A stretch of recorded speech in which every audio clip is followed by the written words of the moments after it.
Well, in 1967, Joplin won their 4th basketball state championship.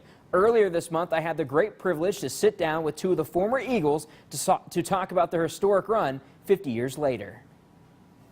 In my life, I really enjoyed the 2 years I was here at Joplin. The key to success for the 1967 state championship basketball team at Joplin High School came to them in the form of 6'7" Thorpe Weber from New Hampshire.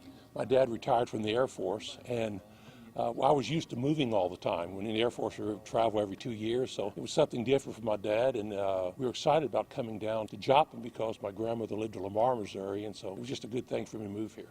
And it wouldn't take long for Thorpe and his teammates like James Ray to bond. We knew that the schools out of Springfield were very strong, especially Parkview out of Springfield was a very strong program, and we didn't know how we would compete. And then we got news that what ends up being Thorpe enrolls, and didn't take long for that word to get around. The Eagles would march their way to the state title game led by Weber, only to meet undefeated and defending Missouri Class L champs, Kansas City Central. When we got up there, it was a situation kind of difficult for us.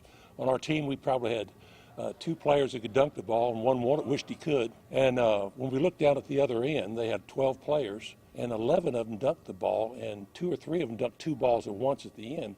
And on Friday night after we'd beat Lindbergh, and we had watched a little bit of the game with Kansas City Central, and I believe it was St. Louis Beaumont, I was kind of overwhelmed by what the athleticism I saw. And what I remember more than anything was Thorpe going, we can beat them.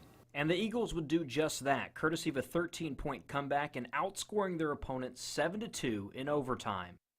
Weber would continue his career at Vanderbilt while Ray went on to play at Pitt State.